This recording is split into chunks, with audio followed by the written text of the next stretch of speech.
It's not a must win for the Texans, but I would be so.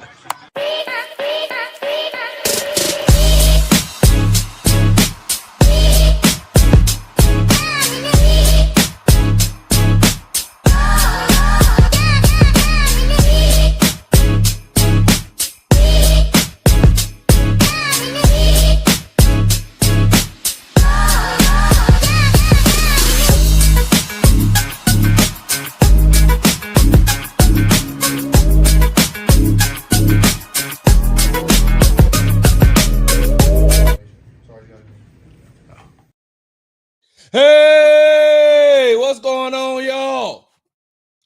You're tuning to the Texas Tailgate Talk Show. I'm your host, Big Sarge. Make sure you follow me on the app formerly known as Twitter at Big Sarge Sports with a Z at the end. Follow me on the Tick and the Talk at Big Sarge Media. What's up, TikTok family? Make sure you are subscribed to the Texas Tailgate Talk podcast and YouTube channel, all one word, Texas Tailgate Talk. Follow me on Instagram at Big Sarge Sports with a Z at the end. Because you know we do everything for the gram. And make sure you're reading all my articles at www.bigsargemedia.com. What's going on, y'all? Hey, let me put this up real quick. Illy Woogie. Sarge, you have to stop disappearing. I don't disappear. I listen while I drive. You know what? Just for you. I'm gonna make sure that you have consistent daily content. What's going on, y'all? What's going on? What's going on? Hey, look, before we get started, I got to recap my weekend.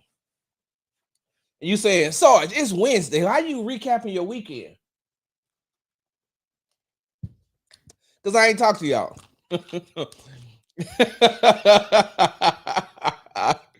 I got that. But, so, you know, I took a bye week too. Like, I got to have a bye week too. Because I cover two sports. I covered the Rockets and I covered the Texans. And now that they're both back in season, I mean, this thing is about to start picking up real soon. Look, the Houston Texans take on that Baltimore Ravens false carry. It was too funny. Appreciate that, DQ. So Monday, this upcoming Monday, when the Texans play the Seahawks in Seattle at 9 o'clock. 9 o'clock Seattle time is what here? Like 11 o'clock here? I'm saying to myself, oh, wait, hold on. No, 9 o'clock here, 7 o'clock there. But that means that after the game is over, I probably won't get out of there till midnight.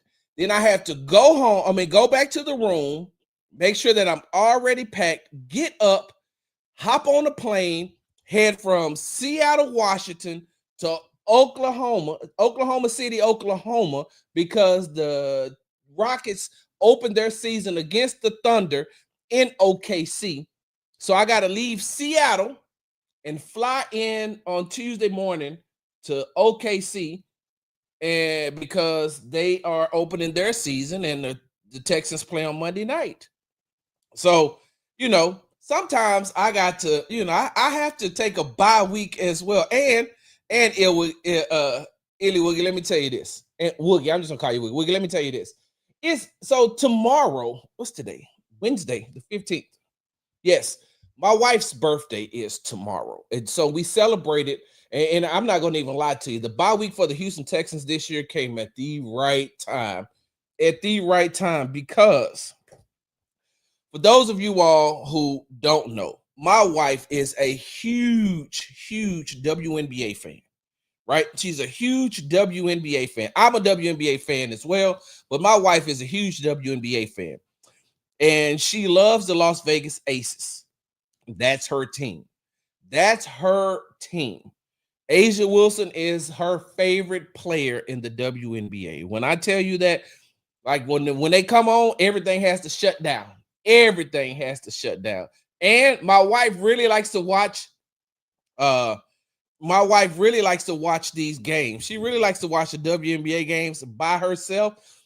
She don't mind me being there, but like when it's big games, she feels like I'm the jinx. Now she won't say it, but she feels like I'm kind of the jinx. And so let me tell you this. the so the three prior games, the three games that they had against the Phoenix Mercury.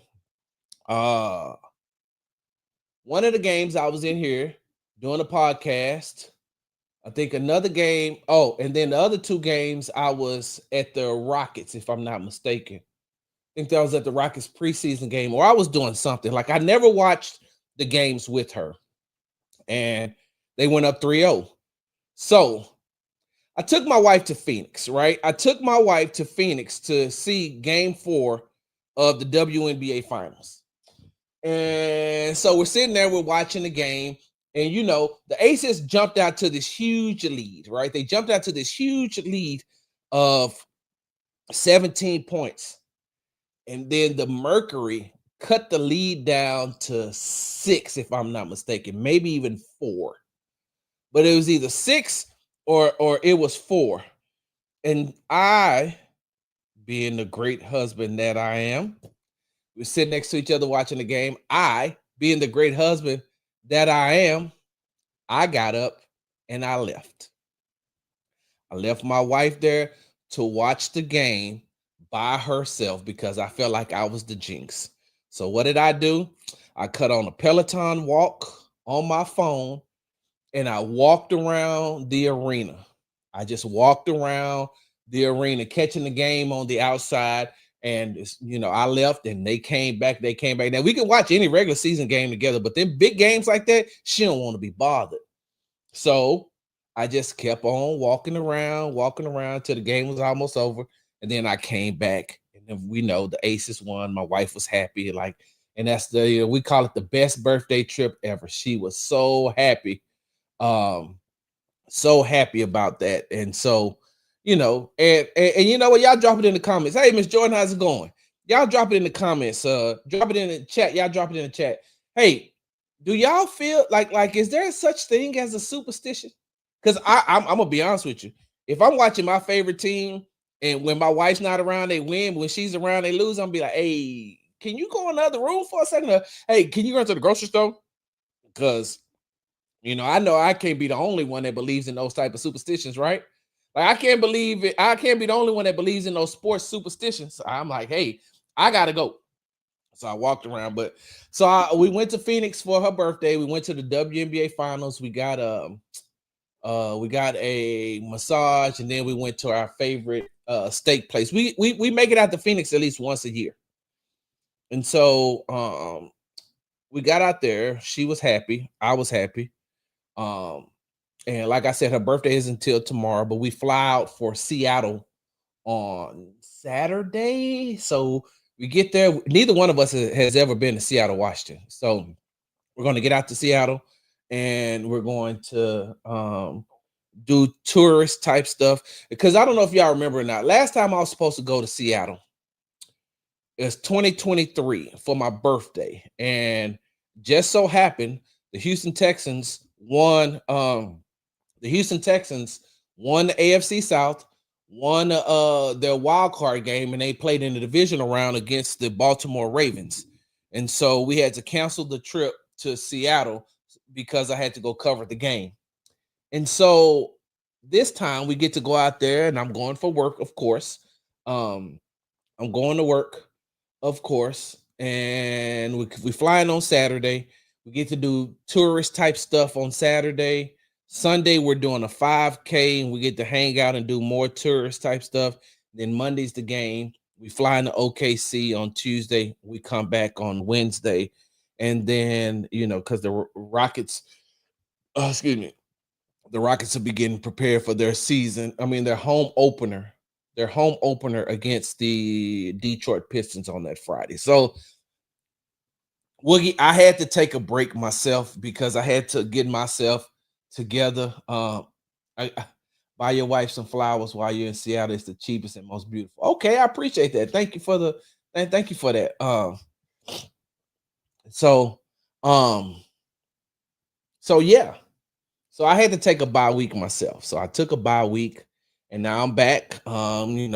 Texans have restarted their activities, and because they're playing a Monday night game, everything gets pushed back by a day. So normally The game would be on Sunday. We would come in on Monday to talk with D'Amico Ryans and have an open locker room, and then Tuesday would be the off day. But this week, they had an off day on Monday. We spoke to D'Amico Ryans and had the open locker room on Tuesday. They're off day on Wednesday, and then Thursday, Friday, and Saturday, they do regular activities before they fly out on Sunday. And so I won't be able to make it to practice on Saturday, of course, because I already be in Seattle. But yeah, so we're back. We're back. What's up, Alexis? Senior Bubbly.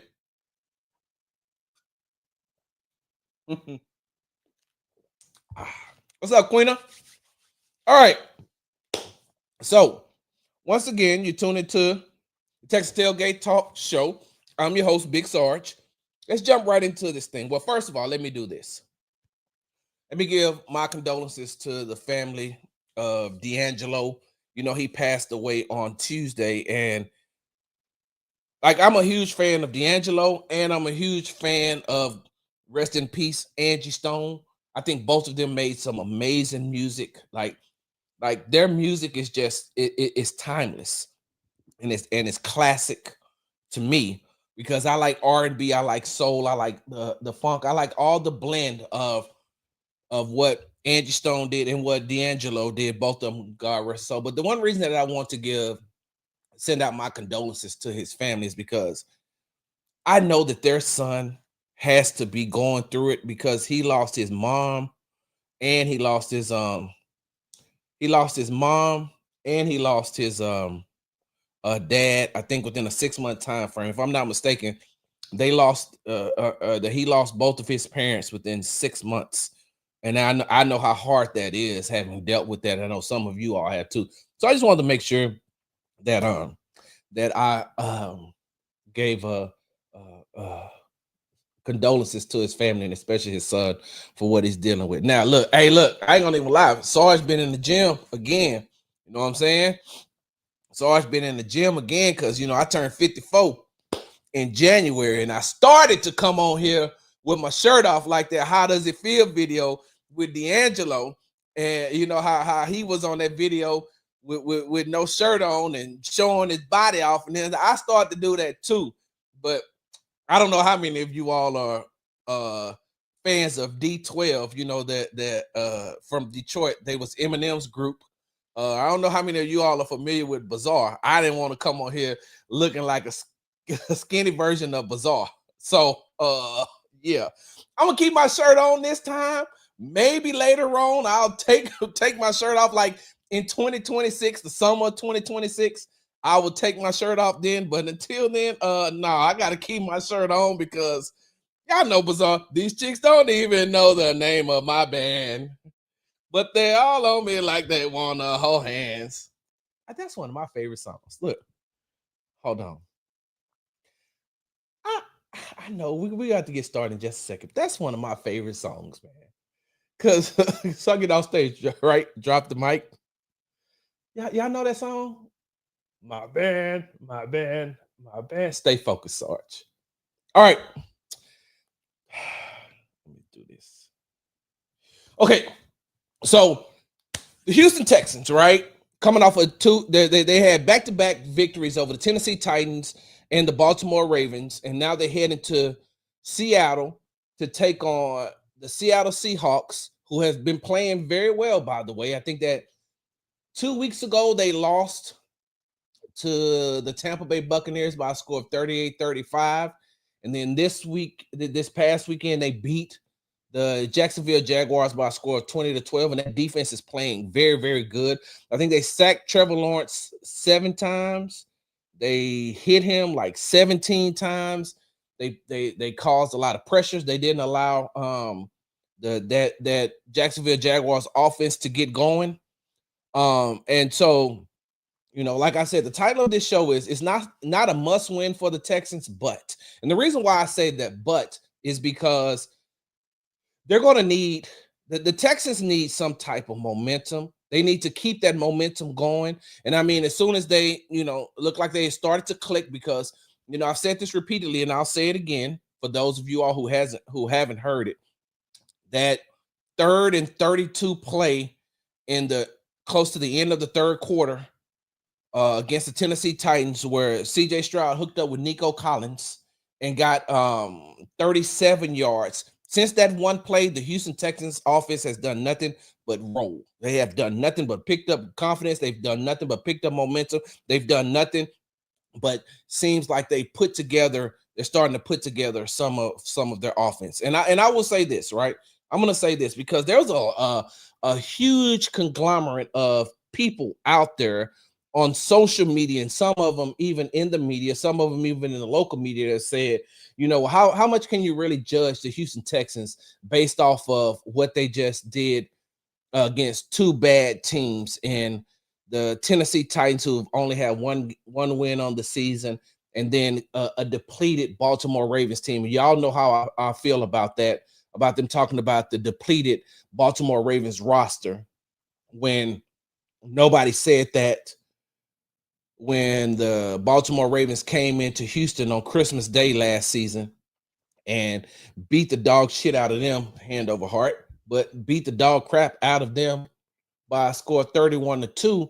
And the Texans were without 5 starters and without a total of 7 players. So I don't have any sympathy. I don't have any sympathy for triple play. Yes, Seattle does have some defenders out as well.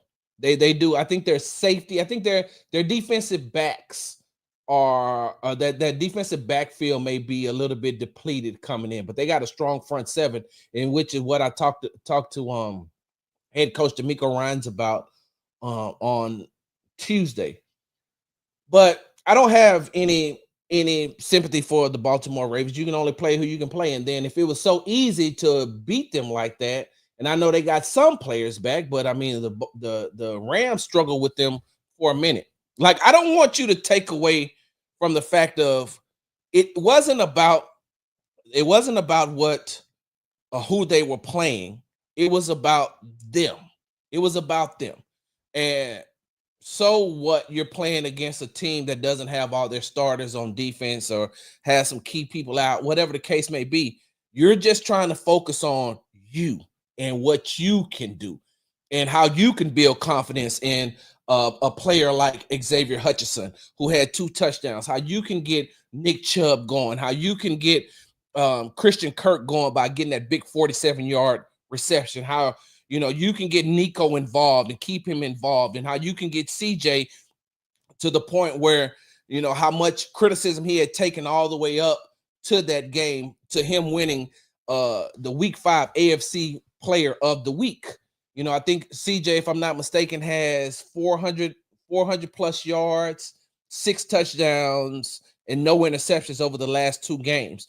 You also could see the bookend tackles of right side Titus Howard and left side Ariante Ursery starting to come together and protect CJ better than what was going on earlier in the season. And also, I mean, we've seen what Ed Ingram is starting to do, who, by the way, I'm going to put out a clip here pretty soon. I'm going to put out a clip here pretty soon about what Ed Ingram says the mindset is for him and Titus Howard and them playing next to each other, how they feel about the right side of playing on the right side. And so, yes, Jalen 2000 on TikTok. Yeah, Woody is doing good as well. He's getting his he's getting his footing. And, the Houston Texans are getting healthier. I think that, pretty soon we'll see rookie Jalen Reed come back. We'll see rookie Jalen Smith come back. And I like what they're doing as far as splitting time between EJ Speed and Henry Toa. I like that. I like that the defense coordinator Matt Burke and DeMeco Ryans were able to see that, and they're starting to use that to their ability. So, I mean, use that to their advantage. And so over these last 2 games, the Houston Texans have started to build up confidence. So that's why I say that it's not a must win, but you want them to keep that confidence. You want them to keep that momentum. And if we're being honest, the AFC is really starting to come back to them just a little bit. As I made this case when I was on Sports Sunday on KPRC. For those of you all who are not from Houston, that's the NBC affiliate here in Houston. But I was on Sports Sunday, KPRC 2 News Houston, with Aaron Wilson, who does a fantastic job of covering the Houston Texans. And I said, if you really want to break this thing down and you take a step back and you take a look at it, the Houston Texans could have been 5-0. The Houston Texans could have been 5-0 at this point. The 3 games they lost was the 3 games that they've had that mishaps has happened, and the offense wasn't clicking. Take you back to week 1 against the Rams. In the red zone, Dare Ogunbowale fumbled. They end up losing that game. Week 2, the offense starts off good, but they don't keep the momentum. By the time the end of the game comes, Baker Mayfield, who, I mean, listen, you're going to lose to Baker Mayfield, that's cool, because he is right now, after 6 weeks of football, Baker Mayfield is the MVP of the league. That's how he's playing. And so, and they contained him all the way to that 4th down play. And then there's just Baker Mayfield doing Baker Mayfield type things. We've seen him do the exact same thing this past Sunday. And so you lose on the last a 2-minute drive to Baker Mayfield in week 2. And then in week 3, something unprecedented happened, and Nico Collins fumbles against the Jacksonville Jaguars, and they lose that game. And so when you look at it, the Houston Texans could have potentially either been 5-0 or at best 4-1, which it would have been a really good record coming into the bye week. But they currently stand 2-3. But the AFC isn't as strong as most people thought it was going to be right now. And we're only at, this is only week 7. There's still 11 more weeks of football to go. And so they still can catch up, or they could drop. Like, nobody really knows, because if you do know how they're going to be, then let me know and give me the lottery numbers and let me play the lotto, and let me, put some money down on what you all on your predictions, because But even when you look at the AFC South, we know that Tennessee is out of it. I mean, they just fired their coach the other day, which I thought was really crazy, but that's another story for another time. We'll talk about that later. You look at Tennessee, they're out of it. You look at Jacksonville, I don't believe that Jacksonville is as strong as people are making them out to be, and I do believe that the Houston Texans could beat them. And then you look at the Indianapolis Colts. Now, I'm going to say this, right? Let me say this, and let me timestamp it. I'm going to say this. I don't want to knock the Indianapolis Colts. Do I believe in Daniel Jones? I do not. I do not. As a Dallas Cowboys fan on hold, I watched him play a lot. And I watched him play to the point where he'll give you these good moments, and then he'll wet the bed later on. When you need him to be good, he's not going to be good. But when there's no pressure on him, and think about it like this. Daniel Jones came into this season with no pressure on him. All the pressure was actually on Anthony Richardson. And then when he became the starter, there's no pressure on Daniel Jones. He's playing with house money. He's playing with house money right now, and everything that he's doing, he's only building himself up to be the next Kirk Cousins. When I look at Daniel Jones, the quarterback for the Indianapolis Colts, that's what I think. Hey, man, he's nothing but Kirk Cousins. He'll give you flashes just good enough to keep contracts, or just good enough to make you think he's good, and then he'll let you down, or he'll disappoint you. Remember, the Giants let him go after giving him money, even though that contract was a little funny. They let him go. And so the Colts, and I don't believe in Daniel Jones, but I'm going to tell you this, though. Let me tell you this. I do believe in their running game. I do believe in their offensive line, and I do believe in their defense. I'm not going to knock them for being 5-1.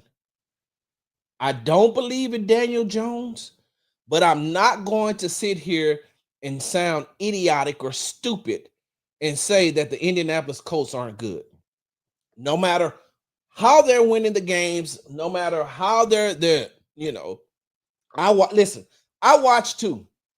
I watched when the Colts played the Broncos and the Colts kicker missed the extra point. I mean, missed the field goal, but they got another shot at it because of a penalty, which was very, very skeptical on the Broncos defense for they call it launching, I think.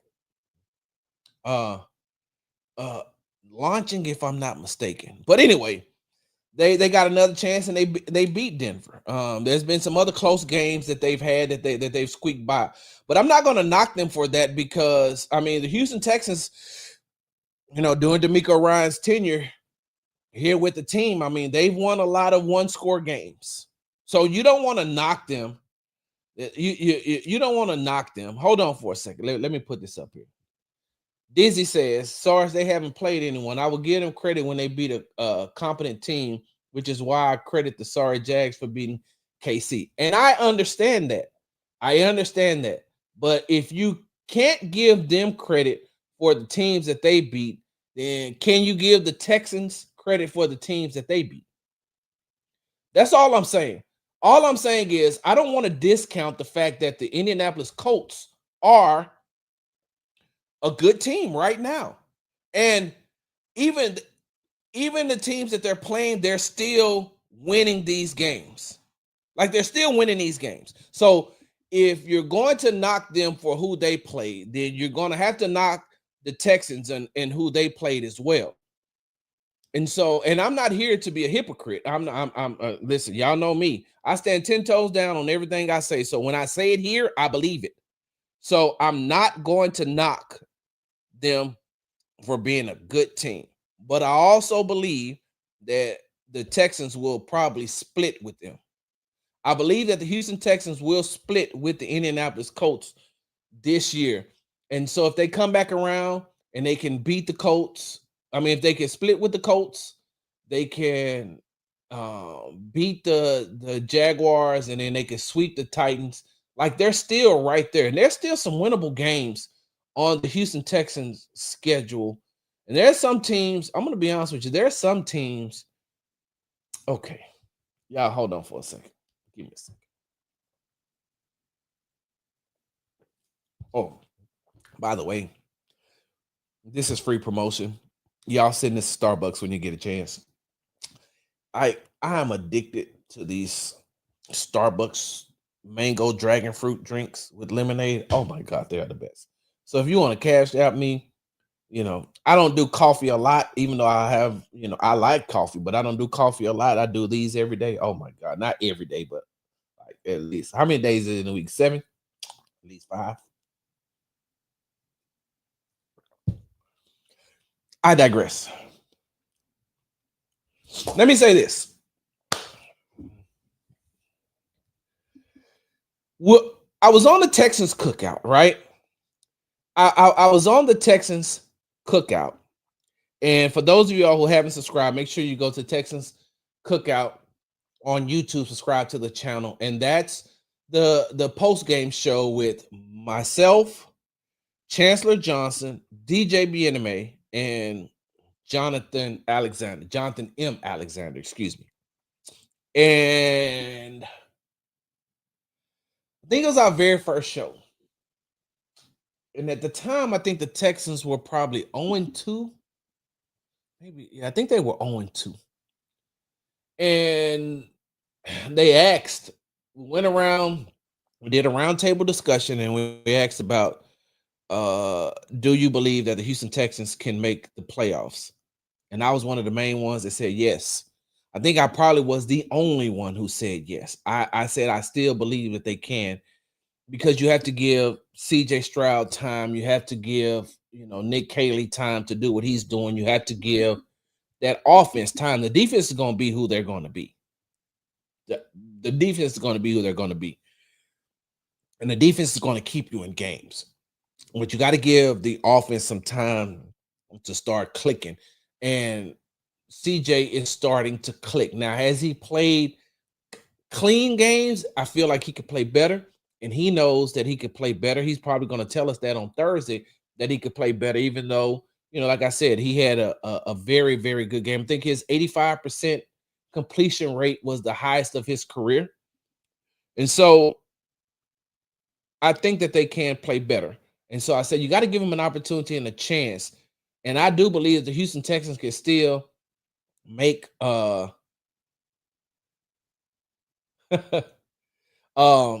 still believe that they can make the playoffs. I do. And one of the reasons why I believe they can make the playoffs is because I'm still looking at their schedule, and if they can play the way that they're supposed to play, there's still an opportunity for them to win the AFC South. And if you win the AFC South, they can make the playoffs. But you look at some of the teams left on their schedule, and you can see, okay, we'll talk about Seattle in just a second because I'm going to get back to talking about Seattle. But then after that, y'all give me a second. Let me pull up the schedule because there's some games on there that I've been monitoring their teams, and I'm saying to myself, Houston could. So after the Seahawks, they play the 49ers, who are, I don't know if they're going to get their quarterback back, but even if it does, like coming back against the Houston Texans, that's going to be hard. And I know that Robert Saleh is it is the originator of the defense that DeMeco Ryans runs. So if there's anyone who may know how to beat that defense, it is Robert Saleh. But I just like what DeMeco said on Tuesday, it isn't the coaches, it's the players. So he may know how to beat the scheme, but can he beat a Derek Stingley? Can he beat Kamari Lassiter? Can he beat Will Anderson Jr.? Can he beat Danielle Hunter? Can he beat Azeez Al-Shaair? Can he get the ball over Kalen Bullock's head? Like he could beat the scheme, but can he beat the players? And I think that's where it differentiates when it comes to playing against the 49ers. So I don't know if they're going to have their quarterback back. They've lost their heart and soul of the defense of their team in Fred Warner. He's out for the season, and linebacker Fred Warner, and he makes their defense go. And so with him being out, I mean, they still have a very, very, very good left tackle, but he's going to have his hands full with Danielle Hunter and Will Anderson flip-flopping all day long. And so I think that, you look at it when they play the 49ers, the Broncos, how sure are we of how they have been playing here of late? I don't have a lot of confidence in the Denver Broncos. And if I know that Patrick Surtain II is probably going to be on Nico Collins for the entire game, but that's when you need Higgins to step up. That's when you need Noel to step up. That's when you need Hutchinson to step up. That's when you need Kirk to step up. And even, I'm put it like this. Some of y'all may not believe this, but Dalton Schultz is playing some very good football. Dalton Schultz is playing some very, very good football. And so at the Broncos, you turn right back around, you play the Jaguars, then you play the Titans, then you play the Bills. Like, of course, when you got the reigning MVP at quarterback. Side note, man, F that. Josh Allen pissed me off, y'all. Josh Allen made me lose my fantasy football. I came into the game trailing by like less than a point. And I had him to play, and I had Keon Coleman to play, and all he had was Bijan Robinson, and Bijan Robinson beat the hell out of me. I'm saying to myself, I knew that the Bills defense was ass, but I didn't know that they was like pure butt cheeks. Like they not even BBL butt cheeks. They just like nasty cheeks. They're terrible. They're horrible. But it didn't make it no better that Josh Allen played like. So, they play the Bills. I think that they could beat the Bills. Then they play the Colts. Then they play the Chiefs. And they play the Chiefs in Kansas City. And I'm going to say this. The last two times the Houston Texans have played the Kansas City Chiefs. They played them close. We watched them play in Week 16, and that's the game that they lost 3 starters. That was the horrific injury to Tank Dell, and then we watched them play in the divisional round, and they lost in the fourth quarter. They definitely lost. But you got to play Kansas City in Kansas City. I just watched Kansas City go an entire game without being called for a penalty.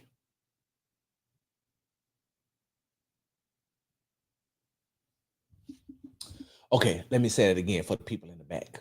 So I just watched the Kansas City Chiefs go an entire game against the Detroit Lions and then not get called for one penalty.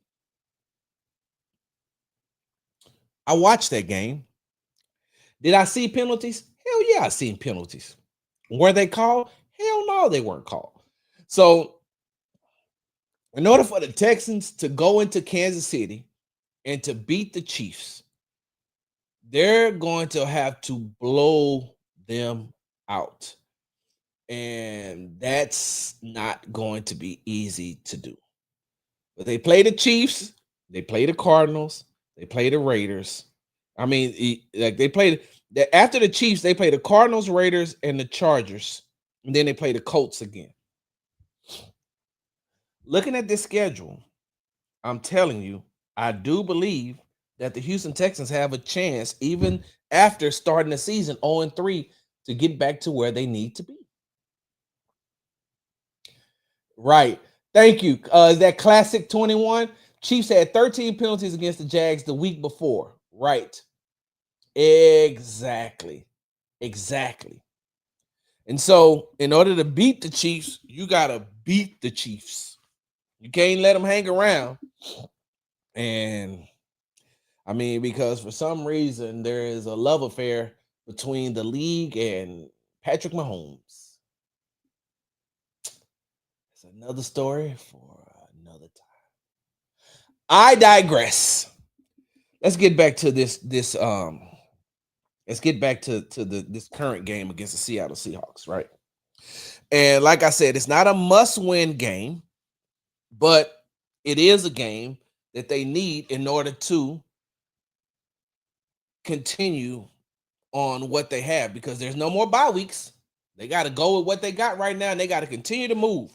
And so there's a couple of things that I noticed when I watched, and I watched, and I'm watching again with the Seattle Seahawks. If the offensive line can pick up, and exactly this is what D'Amico Ryan said on Tuesday as well, they can pick up those line stunts, which they have been doing a lot better at. They've been doing a lot better at being able to pick up the line stunts. And I'm liking the unit that Cole Popovich is going with. I'm liking the unit that Nick Caley is going with. And that's Ariante Ursery at left tackle.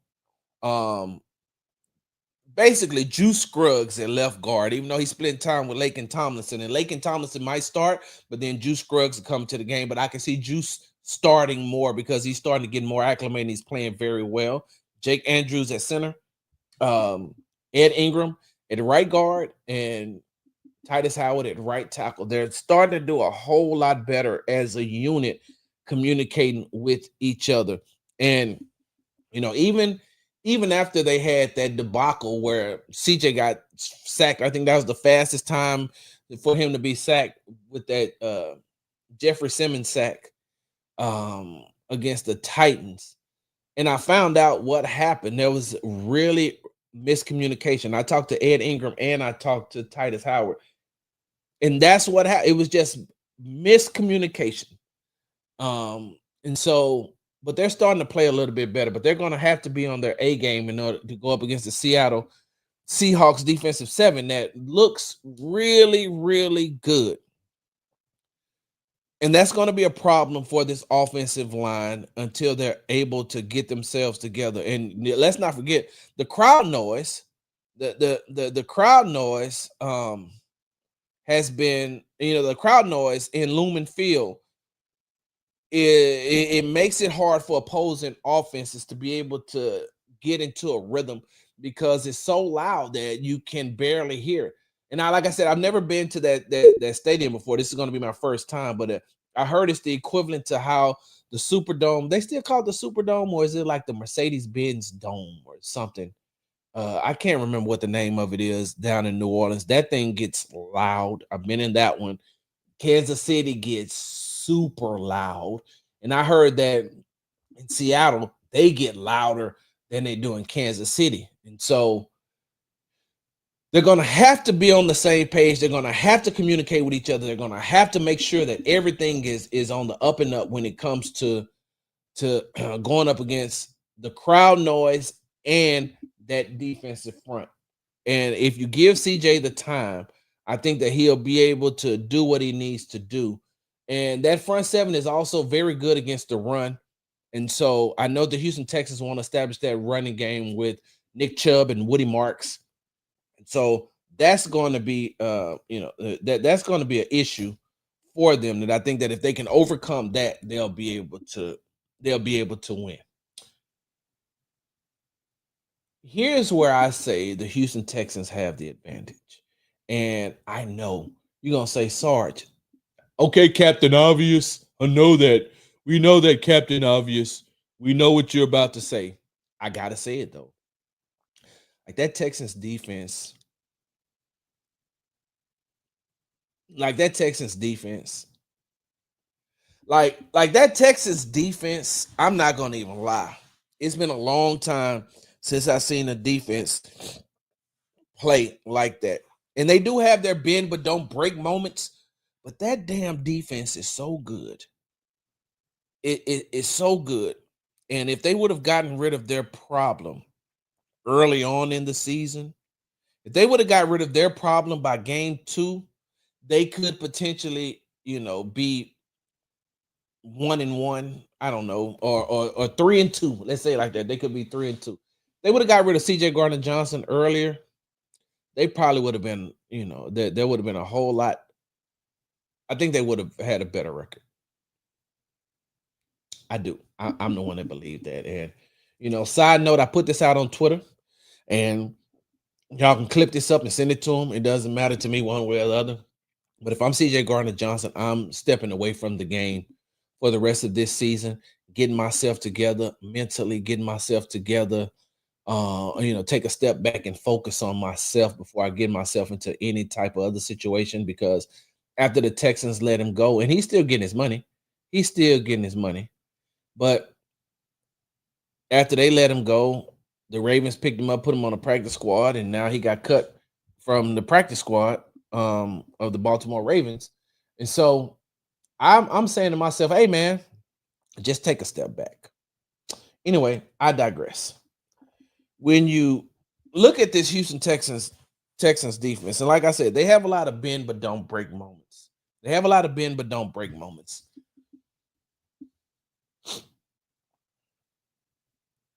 But they can't allow Sam Darnold to get going, because the last time they seen Sam Darnold, he was beating the brakes off of them. Now, he didn't have a great game, but he game managed the game. Because you remember, Sam Darnold was the quarterback when the Minnesota Vikings beat the Houston Texans last year in Minnesota. And the offense stunk that game. The offense for the Texans, it was trash that game. And, they kept giving him a lot of short field, but he also, he also just did what he's supposed to do. And so when you give him Sam Darnold, he played with Justin Jefferson last year and he looked adequate. Well, he has another very, very good wide receiver in Jackson Smith and Jigba. Like JSN is really good. JSN, I think, if I'm not mistaken, he leads the NFL in receiving yards right now. He doesn't have a lot of touchdowns, but he does lead in receiving yards. And they've been allowed and when I say they've been allowed, that means that offensive line has given them enough time to be able to connect with each other. And they are good. Hold on, give me a second. I need to look up something. I'll be right back. Here we go. Look, I'm right here on it right now. Let's look at Jackson Smith and Jigba's last couple of games. Let's look at his games this season. In week 1, he had 9 catches for 124 yards. In week 2, he had 8 catches for 103 yards. In week 3, he had 5 catches for 96 yards. Week 4, 4 catches for 79 yards. Week 5, 8 catches for 132 yards. And against Jacksonville, he had 8 catches for 162 yards. And he is balling. I'm just going to go ahead and say it. He is balling. You can't take that away from him. And so anytime you have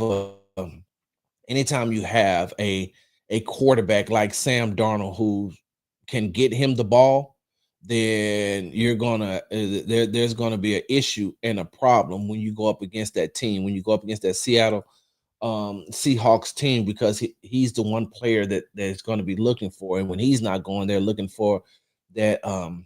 If I'm not mistaken, that they have a 1-2 punch in Kenneth Walker, and I can't think of the other running back's name. And so they do an adequate job of moving the ball. They do an adequate job of allowing Sam Darnold and Jackson Smith and Jigba to get on the same page. That offensive line allows them that, but they ain't played really against a defense like the Houston Texans.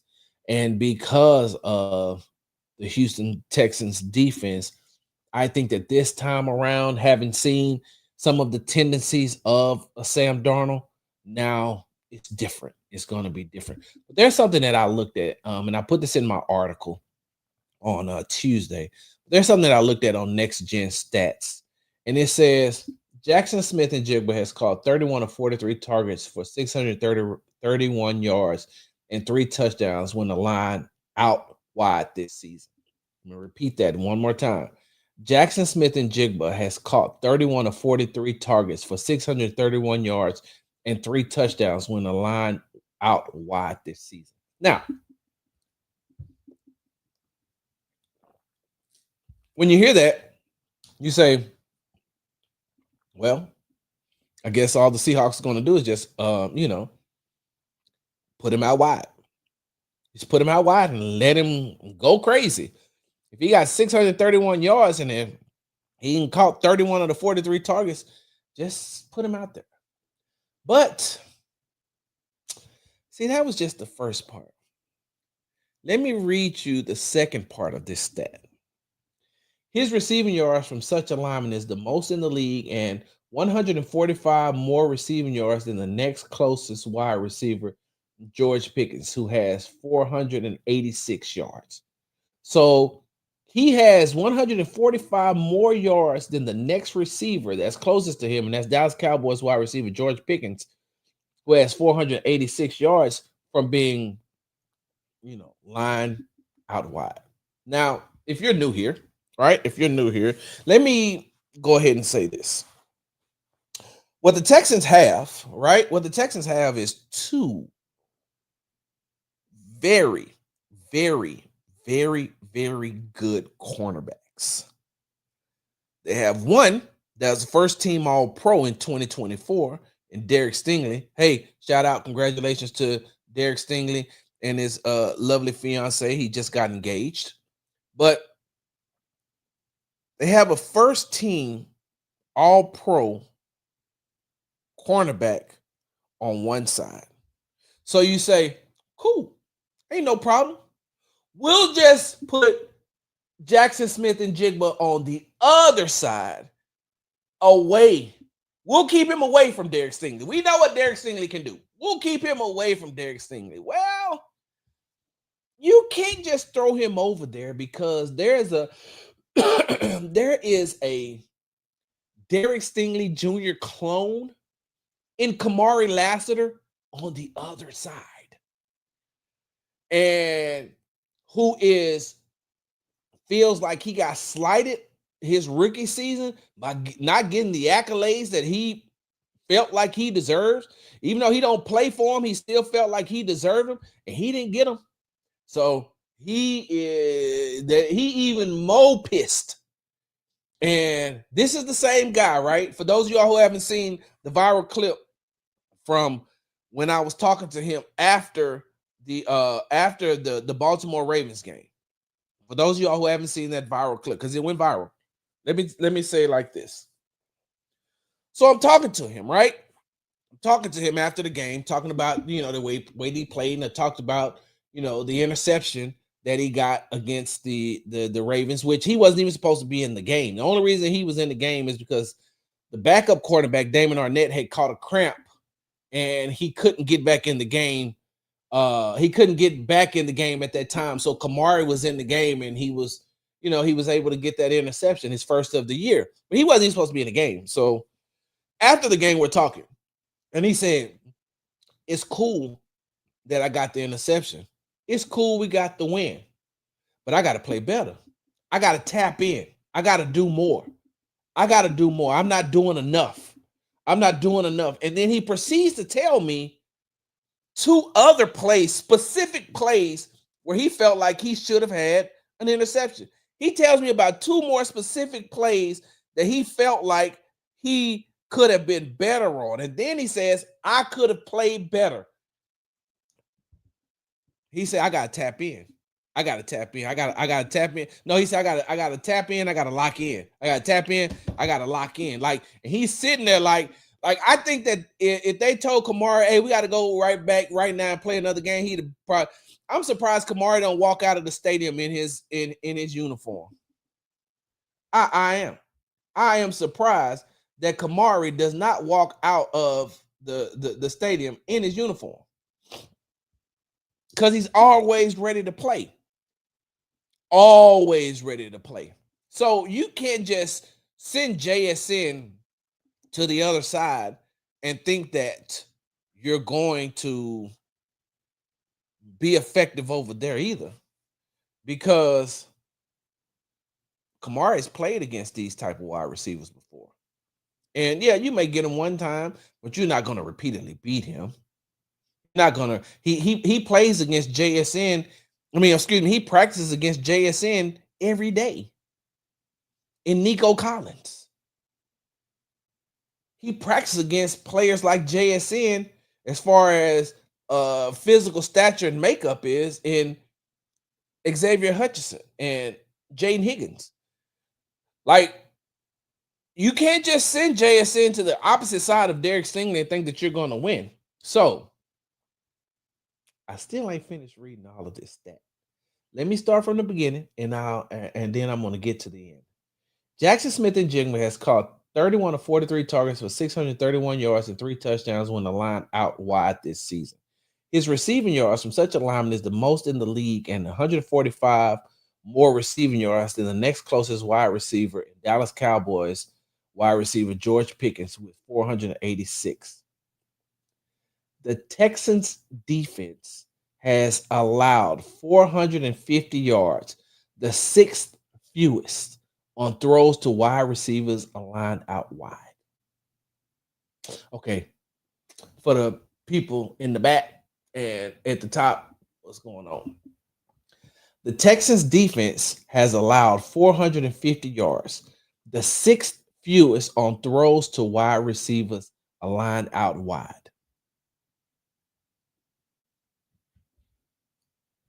So what I'm trying to tell you all is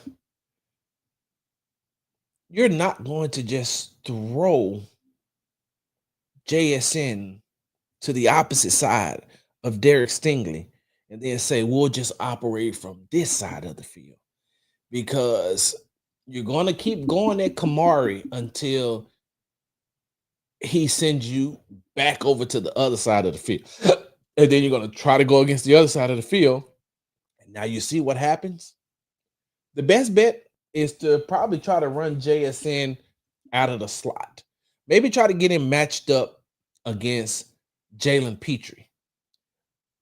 But I don't know how much Jackson Smith-Njigba is built to repeatedly get hit by a linebacker that's playing cornerback.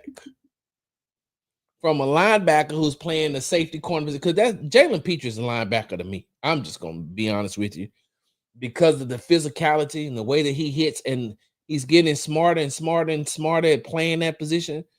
But I don't know if he wants to get hit like that. And I don't know if he wants to be ran in the middle where you got a Z stand there waiting to blast anything that comes in his area. Same as Henry Toto, same as EJ Speed. Like, so I understand. Don't get me wrong. I think that JSN is a very, very good. His name is going to be here, be up there with the Justin Jeffersons and the Jamar Chases and the Nico Collins and the Puka Nakuas. Like, his name is going to be up there. I just like this is going to be a matchup, and I'm going to be honest with you. These are the type of games. These are the type of games that players like Derek Stingley Jr. and Kamari Lassiter take very personal. Like, they go out there and they go to play the game, but they take these type of games very personal because they know that everybody is watching to see what this wide receiver is going to do against them. And they like, nah, not us. Like, you might want to wait till the next opponent, but not against us. And they play every play as if it's their last play. And I think that what is helping the Houston Texans, what helped the Houston Texans is the bye week came, and that gave Derek Stingley another week to get healthy, because Derek Stingley has not been healthy since week 1. He has not. He's been dealing with an oblique injury since week 1. And this bye week, him getting away from football, him not having any contact, him getting treatment, I think that that's going to help him. I can't wait to talk with him in the locker room this week and ask him about that. Just how much of this bye week did he spend, getting treatment, but allowing his body to heal and his body to rest? Because when you're watching him play, you can still see that boy got engaged, ready to crush something. Yeah, well, when you watch him, you could see that he was still, it was still that injury was still lingering, but he did not want to get on the field, and he did not want to be off the field. Like that, when he was off the field against Jacksonville, they had to take his helmet, and he was still on the sideline, and he like that was the one thing that probably ripped him to shreds. Him not being able to be out there on the field with his teammates. And so that's what I'm looking for, right? That's what I'm looking for. I'm looking for the Houston Texans to go into Seattle, and we'll talk about this game a little bit more as the week goes on, as we get closer to the game. But I'm looking for them to go in and see if they can keep that same momentum that they've had. I think what the offense has done, is found plays that are to CJ's liking. And I think that Nick Caley is so there was a lot of talk, there was a lot of chatter, there was a lot of answers given to us, to the media, when we asked Nick Caley about more control. We asked Nick Caley about more control for CJ in this offense. And then we asked CJ about more control, having more control of this offense. Throughout the first 3 weeks, you really didn't see it. But in that Tennessee game, you could start to see it more and more. And then against Baltimore, you could see it. And you can see him starting to get way more comfortable than he has been in a long time. Because in the first 3 games, I think we talked about it right here on the Texans Happy Hour, during those first 3 games, you can still see CJ's feet choppy. And that means that he wasn't comfortable being in the pocket because of the amount of hits that he took last season, the amount of time he was being pressured last season, the amount of sacks that he took. He was the second most sacks in the NFL. The only quarterback that got sacked more than CJ Stroud did in 2024 was Caleb Williams, the quarterback for the Chicago Bears. And so you could see that his feet were still choppy. But the one thing that I started to notice more and more starting in the Tennessee game was his feet started to slow down. Now, look, I've never played quarterback in the NFL. I haven't. I've never played quarterback in the NFL. But the one thing that I do know after talking to a lot of people who either has played in the NFL or is currently playing in the NFL, they'll tell you, hey, look, when a quarterback's feet is choppy like that, he's not comfortable. He's choppy, choppy, choppy because he never knows when he's gonna have to take off, when he's gonna have to move, when he's gonna have to run. He said, but when he drops back and he feels that he's protected, you can see his feet starts to settle. And when CJ's feet settles, like he's one of the most dangerous quarterbacks in the NFL because when he drops back and his feet settles, then he's watching the whole field. He's watching the whole field. And if he gets time, he knows exactly what he's doing. He's one of the most accurate quarterbacks when he has time in the NFL. And another thing that Nick Caley has helped CJ Stroud with this season is, hey man, if it's not there and it's not there, you may not be able to get to that third read. If your first read is covered and your second read is covered, you may not be able to get to that third read. And you know what I want you to do when you can't get to that third read? Get out of the pocket. Get out of the pocket and go where you need to go. Just like what you've seen against the just like you've seen in the game against the Baltimore Ravens where he picked up 30 yards and almost scored. Um, and so you have to have noticed that he's starting to get more and more comfortable in the pocket. You have to know that he's starting to take more and more control of the offense, and you have to know or you have had to observe that he is starting to feel more comfortable getting outside of the pocket and using his legs to pick up whatever yardage he's going to need. Because watching, you can tell that in CJ's mind, he's like, I don't want to be in second and long. I don't want to be in third and long. And so if I drop back if it's first, if it's second, if it's first and 10, I don't want to make a look up and we're second and 15 or we're third and 19. I don't want to be the one to cause us to have to be in these long down situations because now, once they're in a long down situation, now you're looking at, okay, what am I going to do to be able to pick up this yardage or if I'm going to be able to pick up this yardage? Last thing I have for you all, right? Last thing I have for you all. The one thing that I have noticed and I have observed from CJ Stroud over the last two games is he's starting to recognize that there's a lot of teams that want to play too high safety, right? There's a lot of teams that want to prevent the Houston Texans from having big plays down the field. They want to prevent they want to prevent Nico from having a big gain and gaining a lot of yards. And so they play a lot of too high. They play a lot of too high, or I think it was Tampa Bay, if I'm not mistaken. I think it was Tampa Bay, or maybe it was Jacksonville said they rushed four and they dropped seven. And that's what these teams have been trying to do against CJ Stroud here lately is put a lot of bodies in his view and in his way and in his receiver's way, because CJ can make the tight throw, but he's also very protective of the football. And he doesn't want to make that type of throw to whereas he knows he can get it there, but he also knows there's a chance that the defender could do something and get the ball, intercept the ball, and he doesn't want to do turnovers.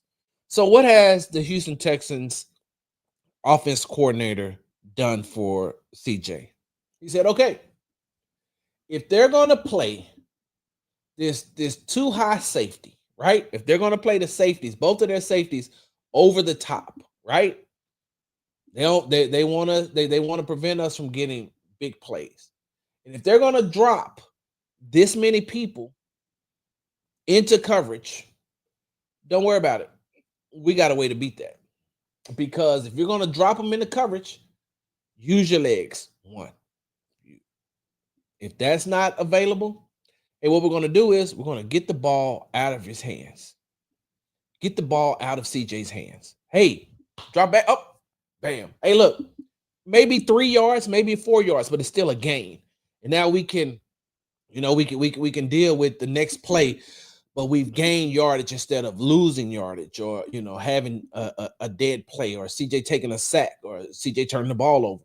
But what he's done, what he's starting to do, and the one thing that I like about him and Nick Caley communicating with each other, at least over these last 2 games, is, hey, let me get the ball out of my hands.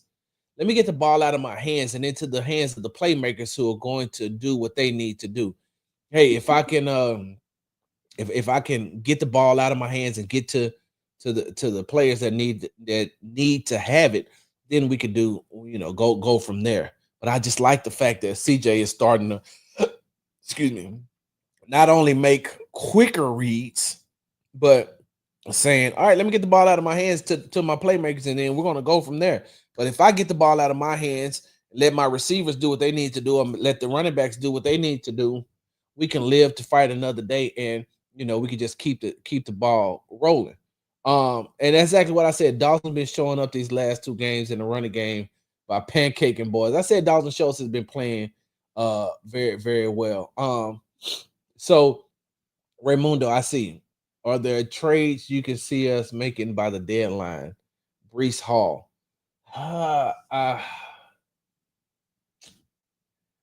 don't know. So let me say this, right? Let me say this.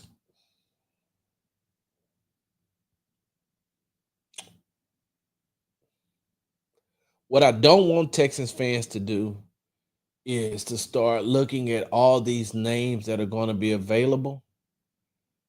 I don't want to the Texas fans to start looking at all these names that are going to be available and get caught up in that, and caught up on a name, and caught up on who's available, who's out there, and what you're going to give up just to get that player. Because sometimes you're giving up and he's just a rental. But in the case of Brees Hall, right? In the case of Brees Hall, so this is Sarge's opinion and Sarge's alone, right? This is Sarge's opinion and Sarge's opinion alone. I don't see nothing that Brees Hall does that rookie running back Woody Marks can't do. I don't see nothing that Brees Hall does that Woody Marks cannot do. Do I think that Brees Hall is a good running back? I do. I do think that Brees Hall is a very good running back. I do believe that he's a very good running back. But I don't want to give up assets to bring him in here. And I'm playing Nick Caserio right now, Executive Vice President and General Manager of the Houston Texans.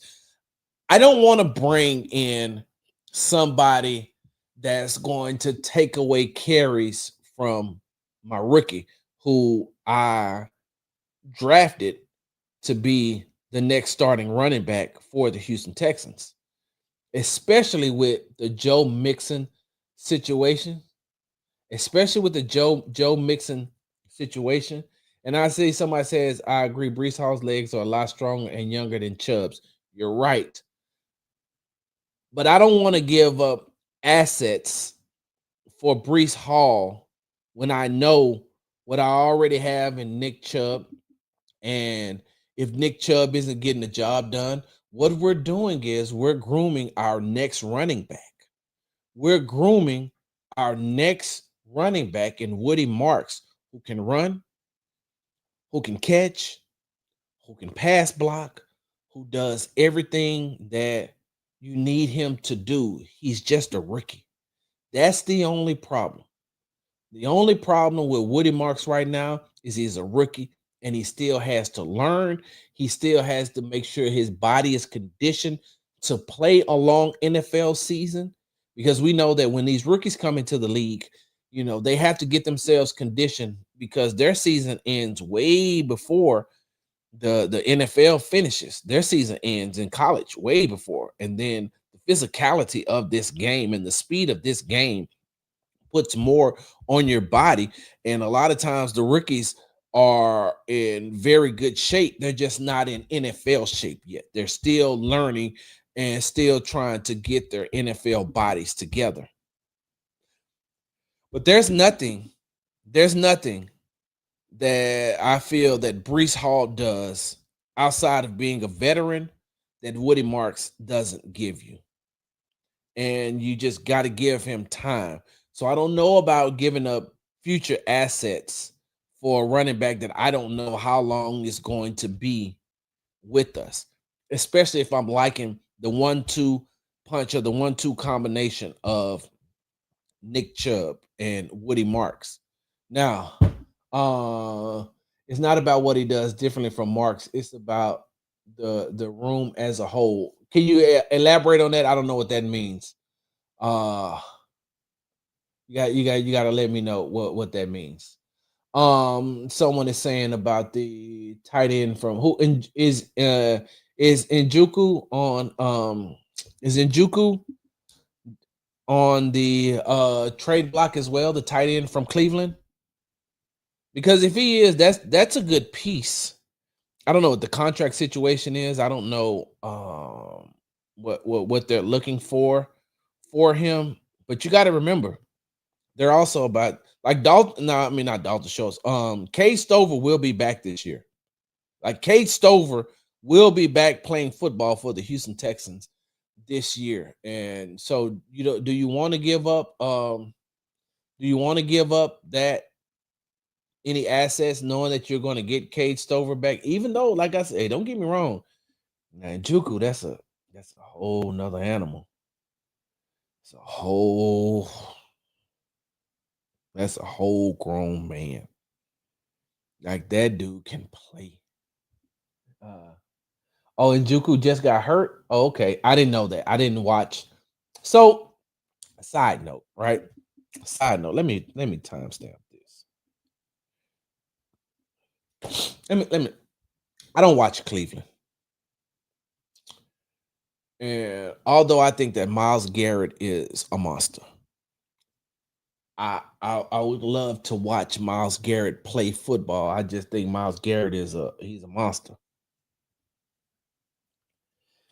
I refuse to watch Cleveland because of what they're doing to Shador Sanders. I refuse. Side note to my side note.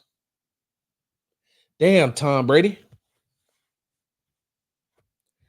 Probably could have used a young quarterback out in Vegas right now, huh?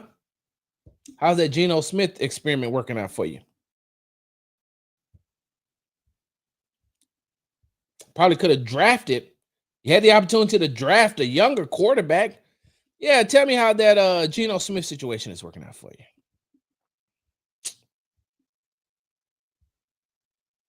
But I refuse to watch the Cleveland Browns because of what they're doing to Shador Sanders. And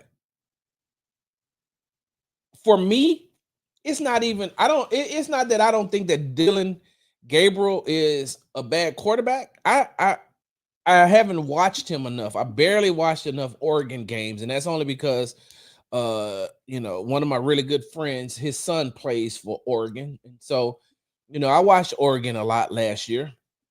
Not a lot. Let me take that back. I didn't watch them a lot, but I watched them. I don't think that Dylan Gabriel is a bad quarterback. I just think that he's a rookie, right? But I also feel like they're not giving Shador Sanders. Hey, thank you, Bakari Walker. Yes, and the Saints. The Saints too. The Saints could have used a young quarterback as well, right? Right. Um, but I don't watch. I don't watch Cleveland because I think that For one, I think Stefanski should been gone. And I still can't believe, if I'm not mistaken, somebody fact check this for me. But if I'm not mistaken, didn't they give Stefanski the coach of the year in 2023 over D'Amico Ryans? It was Stefanski that got it, right? From Cleveland. I'm saying to myself, what? And now here you got Stefanski barely hanging on to his job in Cleveland. And I'm saying to myself, hey man,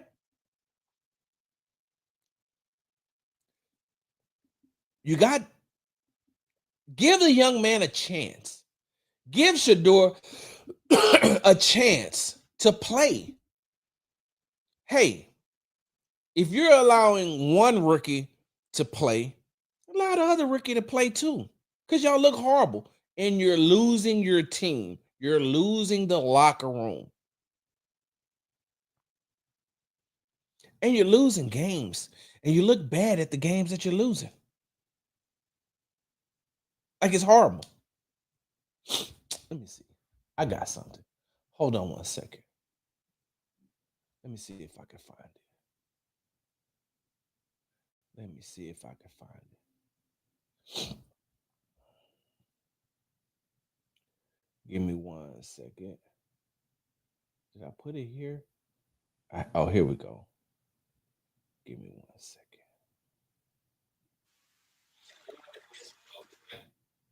Okay, this is here. Let me get to this real quick. All right, I'm about to share my screen. For those of y'all on TikTok, you're just gonna have to listen to it. For those on TikTok, you're just gonna have to listen to it for right now. I ain't learned how to do this Discord thing yet, so I don't know how to include y'all. This is why I say that the Cleveland Browns are idiots. Put this down right here. All right, so I'm sharing the screen. Y'all listen to this. And for those of y'all who are watching me on YouTube and on Twitter, y'all can see this. And this is why I say that Kevin Stefanski just needs to be fired. And I don't watch the Cleveland Browns because there's no possible way you telling me that Shador is going to look couldn't look better than this.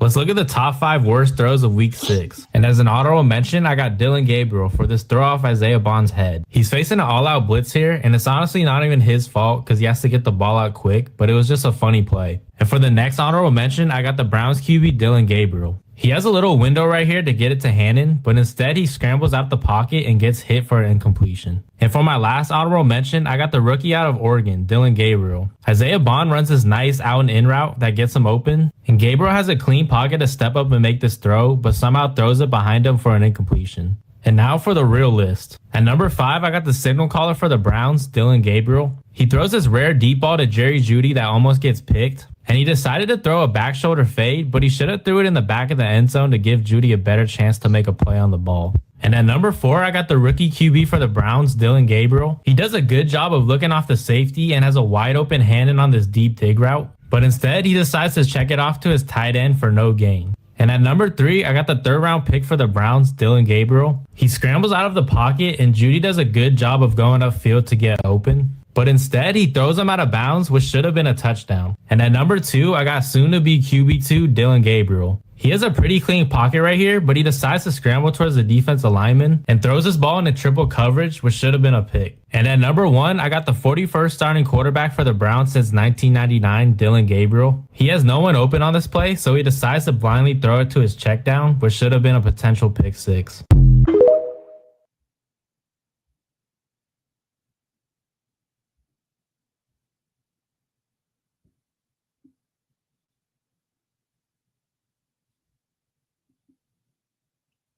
That's why I don't watch the Browns. It's one of the main reasons why I don't watch the Browns. Because you can't tell me that Shador couldn't do like if you think that Shador does worse than that, I gotta question your football knowledge. And I digress. I just don't watch the Browns because, and y'all better be glad that Miss Jordan is still in this chat because I was about to cuss, but I don't cuss in front of her. I try my best not to cuss in front of her. I'm gonna say it like this: the Browns are that they're a crap show. They are like the Browns mascot should be the poop emoji on your phone. You know, the little brown emoji. Like that's what that's what Cleveland should be. And please, for the love of God, please, Cleveland, stop trying to sell me on Deshaun Watson coming back. I don't care. It's nothing against Deshaun Watson. I just don't care. I don't care. Deshaun Watson is not coming in to save save that franchise. Deshaun Watson looked bad when he was healthy.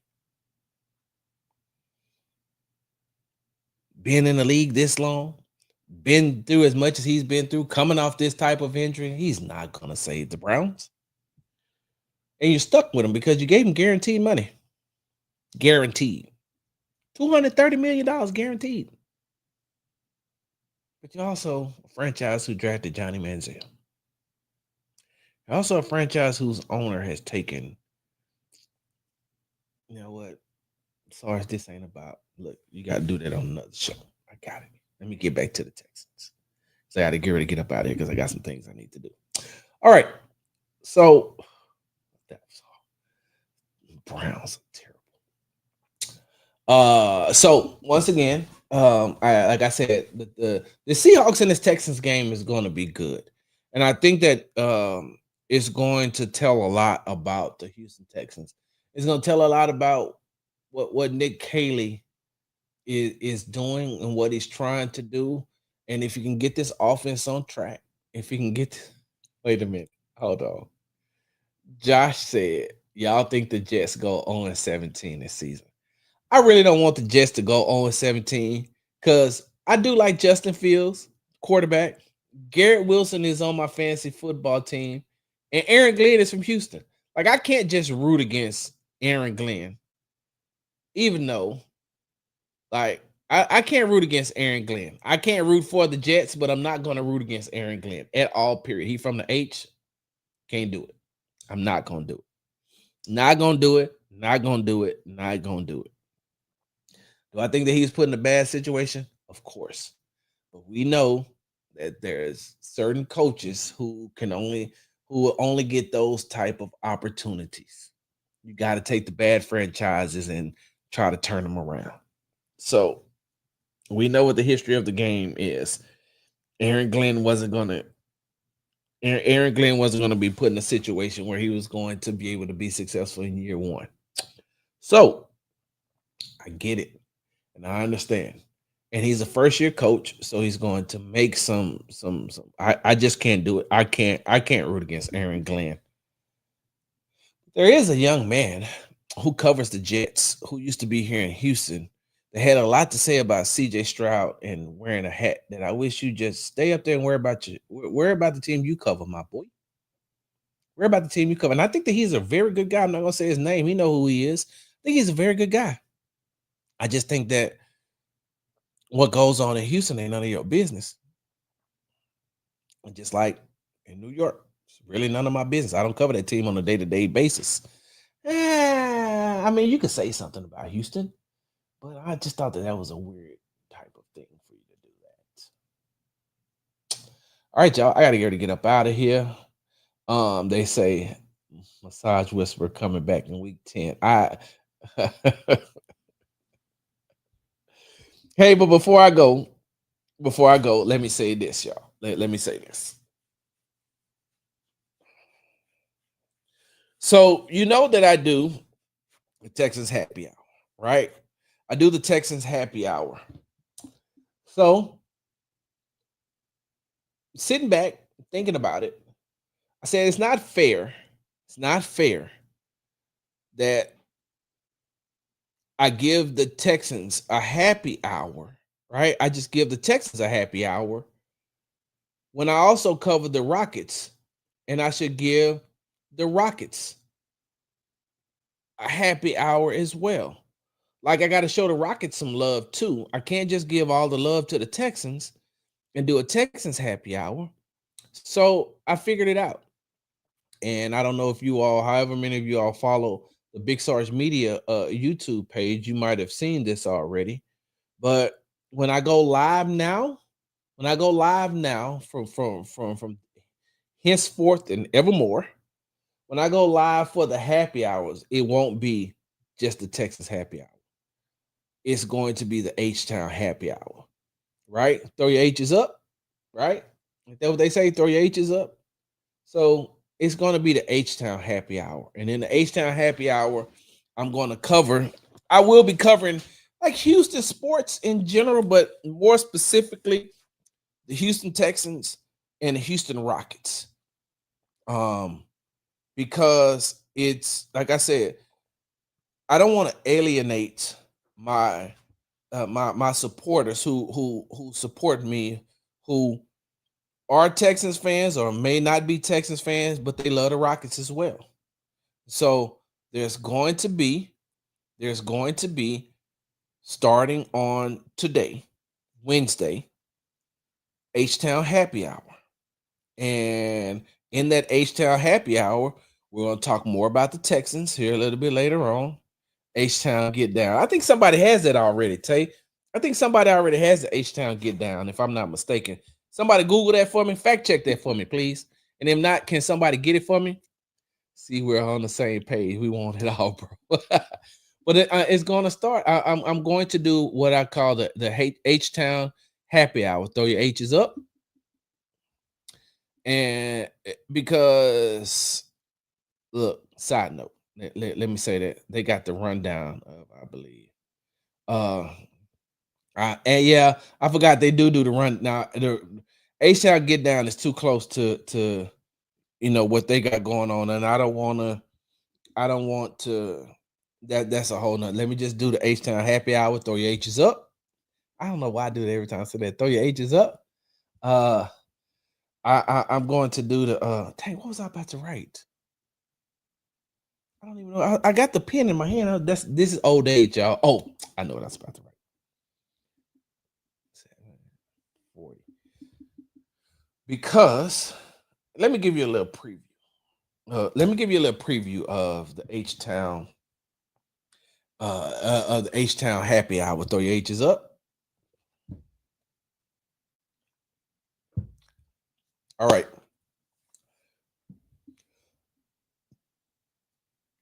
The Houston Rockets and their addition of Kevin Durant didn't just get an all-time player in the NBA who's going to go down in history as one of the best players to ever play the game in Kevin Durant. Not only did they get a savvy veteran, not only did they get an efficient scorer, not only did they get a diehard basketball guy who continuously works on his game to get better. Like Kevin Durant's a basketball junkie, right? Kevin Durant is a basketball junkie. And H Town salute. I like that too, Queen. Let me write that down because I like that too. Hold on. So I had to write that down. So Kevin Durant's a basketball junkie. And he is one of those guys that constantly works on his game to constantly be better and better each year he comes into the league. And so not only did the Houston Rockets, excuse me. Not only did the Houston Rockets get all of that in Kevin Durant and an all-time great, NBA champion, a former MVP, an efficient scorer, one of the best scorers we've seen in this game, savvy veteran. But what they got was a player that can make other players better. And if you haven't seen that, nothing is more evident than in these first 3 games and what he's been able to do to open up the floor, not only for Amin Thompson, not only for Alperen Şengün, but the biggest, the biggest uh um I don't want to say surprise. Let me take that back. But the most glaring, the most glaring thing that we have noticed over the last 3 preseason games that Kevin Durant, excuse me, the last 2 that Kevin Durant has played in. He didn't play in the first one, the last 2 games that he's played in, but over the first 3 as a whole. But the last 2 games, watch Jabari Smith Jr. I like you right, benefactor, right? The biggest benefactor is Jabari Smith Jr. And I think if you've watched him play, especially with Ime over the last 2 seasons, Ime has come out and he said it. Coach Udoka has said it. Hey, we don't run plays for Jabari Smith Jr. and we don't run plays for Dylan Brooks. Like, those aren't my words; those are his words verbatim. Those are his words verbatim. And for those of y'all who just joining, what I'm doing is telling you all a previewing our new show that's going to be. It's the H-Town Happy Hour right now. Throw your H's up, but it may turn into something else here pretty soon, because I want to talk about the Texans and the Rockets during the happy hour. But back to what I was saying. The biggest benefactor with the Kevin Durant addition has been Jabari Smith Jr. And not only because it does open up the floor for him, he's able to learn because he has the same size and almost the same skill set as Kevin Durant. I think that Kevin Durant does a better job of creating his own shot, something that we've seen Jabari Smith Jr. do a whole lot better over these first 3 games.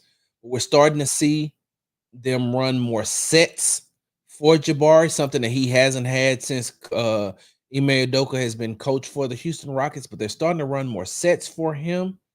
They're not just putting him in a corner and telling him to stay there and they're going to kick it, over there and shoot. No, they're moving him around, letting him become more efficient and using his skill set to his advantage. And when I say that, when I say that using his skill set to his advantage and to the Rockets' advantage, is they're also, like, you can see Jabari last season, when he came back from injury, you can see that he has that mid-range game where he can shoot over. He's tall enough, and that's something he's learned from Kevin Durant as well. Something that he had been learning from Kevin Durant by working out with him in the offseason. But what Kevin Durant has taught Jabari during the short time of them being teammates is, hey, man, do what I do. Do what I do. And what I mean by do what I do is I know that there aren't too many people that are going to affect my shot in my face. Like, it's going to take players like, Wemby or Giannis, people who have, who have that type of size that once they put their hand up, their reach is going to affect my shot. And what I mean by affect my shot is they can put their hands in my face. But other than that, when I rise up to shoot, everybody's down here. So I have a clear look at the basket. And what Kevin Durant has been teaching Jabari in the short time that they've been together, all he did was add on to what he was teaching him in the offseason. Use your size to your advantage. Use your size to your advantage. Most of the times, the people that get matched up on you, or when we run these screens to get the smaller player matched up on you, they're not going to affect your shot. Rise up and just shoot. You're going to shoot right over them. You know that there's a person or a defender right there. but you're 6'10", 6'11". Hell, Jabari looked like he may have grown to 7 feet, but Jabari's gotten taller. Look, I think he came in 16, he may be like 6'11". I don't know. I had to ask him again when they get back from this road trip. When he rises up, there's nobody that there aren't too many people that's going to affect the shot. And he realizes that now, but what Jabari is also doing is he's shooting with a lot of confidence and he's not afraid to take the shot. That's something that he told me personally last week when I asked him about that. When I said, it looks like you're shooting more. You had 11 attempts on the night. He said, I feel like I'm one of the I feel like I'm one of the best shooters on this team, and so I just got to take my shot and I got to shoot it with confidence. I can't worry about anything else. I just got to shoot. And so when Kevin Durant's on the floor, you got to pick your poison. You got to pick your poison. What are you going to do?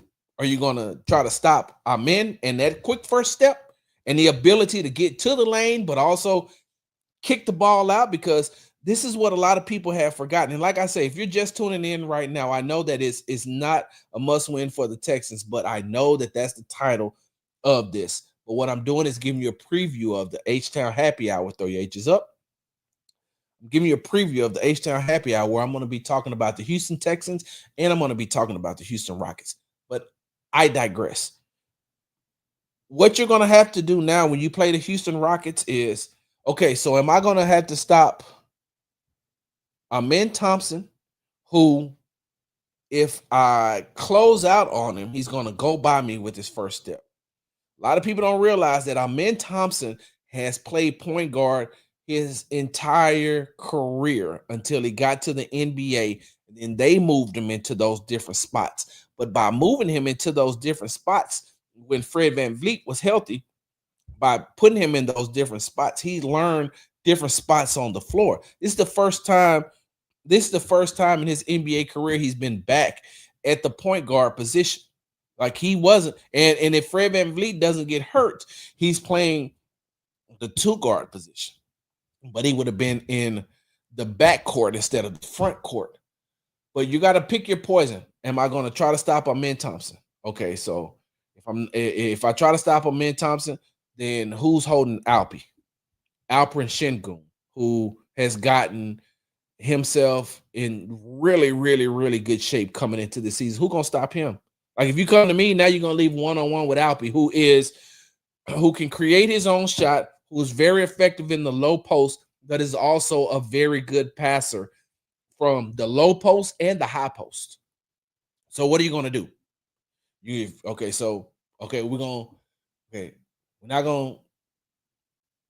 gonna go over to our men. No, okay, so it's gonna leave Alpy up. Okay, so let's go from our men. Let's put the focus on Alperen Şengün. Okay, so if you put the focus on Alperen Şengün, then who's gonna stop Kevin Durant? I mean, because if we're keeping it a buck, like he is the first player that you should have all your attention on when he's on the court. If you're not going to stop Kevin Durant, if you're not going to put the attention on Kevin Durant, he's going to kill whatever. And I don't mean that literally. I'm talking about figuratively, basketball wise. There's not going to be anybody on that court that can stop him. And he can create his own shot, and he's so effective at shooting that you're going to have to get somebody over there. Okay, so who? So we got him. So we cover our men, and then we cover Alpy, but then we cover Kevin Durant. Well, who's going to stop Jabari now? Who is learning how to get to his spots, who has worked on his ball handling skills to be able to create a shot like Kevin Durant, and now he's going to be able to get there. Okay, so if you're doing all that, and if the Rockets aren't going with a double big lineup, say you got Reed Shepherd and Amen Thompson in the backcourt. So while you're focusing on these 4, they got a deadly shooter in Reed Shepherd who he just needs space. So when you're going over there and you allow him to float to get to a spot, he's going to shoot.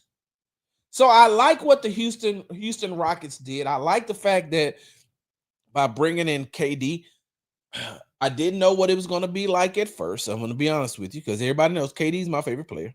He's my favorite player in the NBA. I don't let that affect my job, because when I'm working, I'm working. but I didn't know how that was going to be at first, especially when you factor in that he's had some health issues in the past. But I think that after watching him play with this unit, right? After watching him play with this unit, he doesn't have to be the central focus of the offense, all the while being the central focus of the offense. Okay, let me say that again for the people in the back. Kevin Durant does not have to be the central focus of the Houston Rockets offense, all the while being the central focus of the Houston Rockets offense. Excuse me. For those of y'all who don't understand what that means, he doesn't have to be the primary ball handler like he has had to been in some previous places. He doesn't have to initiate the offense like he's had to do in some of his previous stops. All he has to do is come on the court and just be Kevin Durant. All he got to do now, he's back in a spot. He's back in a place where all he has to do is just hoop. That's it. That's all he has to do is just hoop.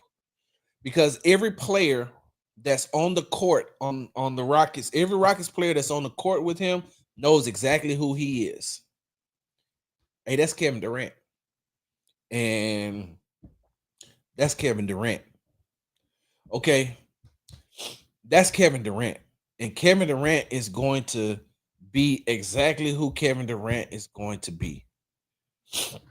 That pace that I've watched these Rocket starters play with over the last 3 games and the last 2 games with Kevin Durant, hell, they getting out so fast that sometimes KD don't even have to come down the court. By the time they get out, our man is gone. Jabari, gone. Tari on the court, gone. Alpi, gone. By the time they kick the ball out, our men is already up the court. Hell, they done already got in transition and tried to score the basket. Or they ain't scored the basket. They're going to pull it out. They're going to wait for KD to come on across there and let's get it. Now, not saying that KD can't run the court because I've seen him get out and run the court with them as well. But he's like, shoot, if I got these young guns, I'm going to kick it out. I'll save my energy for, the next time down court. So, yeah, that's what you're going to get. Yeah, that's what you're going to get. And we also got to talk about just how important Clint Capella, excuse me, just how important Clint Capella is going to be to the Houston Rockets. Like, that's one of the most sneakiest pickups that they got. Like, there's some sneaky pickups, and we're going to talk about this a little bit later on. There's some sneaky pickups that General Manager Rafael Stone did this past offseason that I don't think people are paying a lot of attention to. I'm interested to see what Dorian Finney-Smith is going to be, because him and our men are damn the best friends on the team because they play with the same mindset, but he's recovering from an ankle injury. I just want to see what he's going to be able to do in this offense. I just need to see it. Josh Okogie. The Rockets got some good reserves. I like Josh Okogie. We already know that Aaron Holiday, what he can do. Hell, Aaron Holiday won the game for them against the Pelicans on Tuesday night. Aaron Holiday, Josh Okogie, of course you got Tari. Who else am I thinking? And then, like I said, Clint Capella, and you got Steven Adams. And there's even times where if you want to roll a double big lineup with Steven Adams, you can put Steven Adams and Clint Capella out there at the same time. You could put Clint Capella and Şengün. You could put Şengün and Adams. Like, there's a lot. And so when they put those type of lineups out there, though, when they put those, see, a lot of people don't realize what that double big lineup does. Not only does it give them size, because now when you got, like last night, they started Amen 6'7" at the point.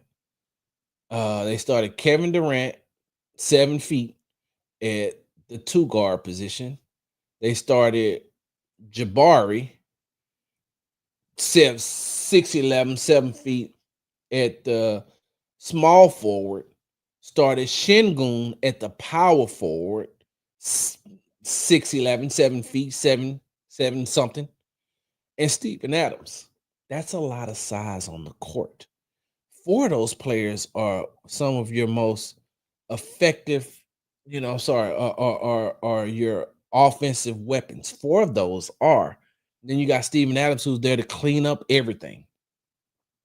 And so when they go to that double big lineup, there's a lot of height and length on that court that's going to be hard to stop. So anyway, hold on, let me say goodbye to my TikTok family. Hey, I appreciate y'all. We'll be back for the H-Town Happy Hour. I appreciate you. I made 9 cents on that. Until my oh yeah. Hey, I ain't gonna even lie, I like JD Davison. I talked with him. I like him. He was a G League Player of the Year. I'm being funny. I call him JD Whitmore because he kind of looks like Cam and plays like him. A nice replacement makes not his butt hurt about getting rid of Cam. Yeah. That's hilarious. JD Whitmore.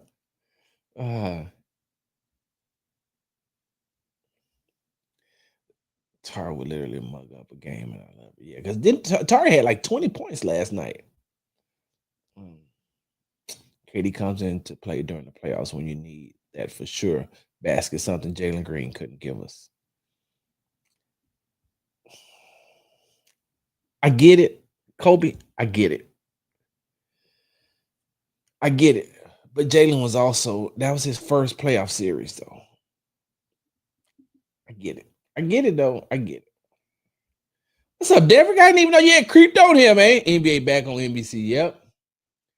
Exactly, Scoot. They can't load up the paint like they used to now that KD's here.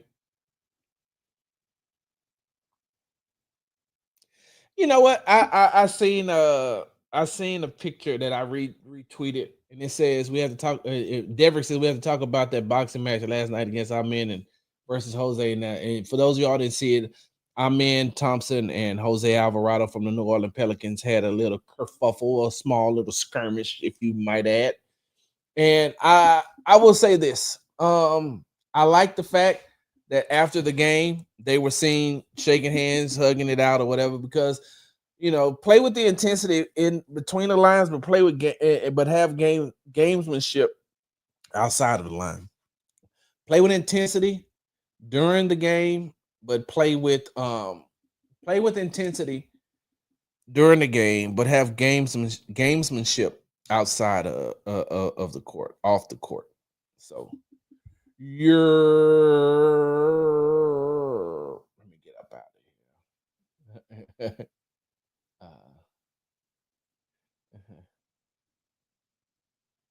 Yes, Ashy Knuckles, you did. And this is what I just did was preview the H-Town Happy Hour show. 38 is up, or it may turn into the H-Town Salute. I like that too. I gotta now. Queen done gave me a. I gotta go see now. I gotta think about it. You could always rewind it back though.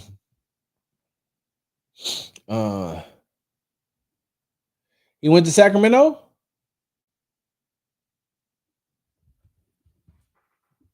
Did he? Let me see.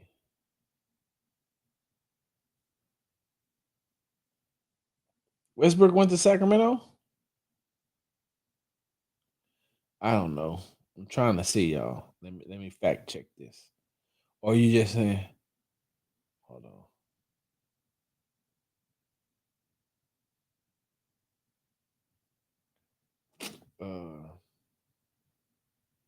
Let me do it this way. Westbrook. Yep, you're right. Thank you for breaking that news for me, Senior Boble. 9-time NBA All-Star Russell Westbrook has agreed on a deal to sign with the Sacramento Kings. Sheesh. Yeah, that may be a little something for them. I'm going to tell you that right now. Sheesh. God. Ooh-wee. Oh wow. That's amazing news for him. All right, y'all. I gotta get up out of here because I'm gonna tell you right now. One of the reasons why I gotta get up out of here is because I gotta pee. Because I'm getting old. I can't hold it like I used to. I gotta pee. That's the first thing. Then I got some articles I need to write and some other things I need to do and try to get myself prepared for this H-Town salute. I like that.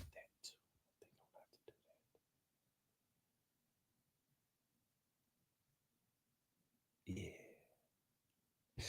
You've been tuning to the Texas Tailgate Talk Show with your host, Big Sarge. Make sure you follow me on the app formerly known as Twitter at Big Sarge Sports with the Z at the end. Follow me on the Tick and the Talk at Big Sarge Media. Make sure you subscribe to the Texas Tailgate Talk podcast and YouTube channel. All one word, Texas Tailgate Talk. Follow me on Instagram at Big Sarge Sports with the Z at the end.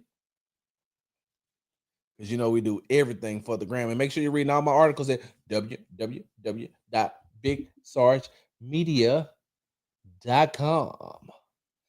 All right, y'all. Until next time, I'm out. Big Sarge.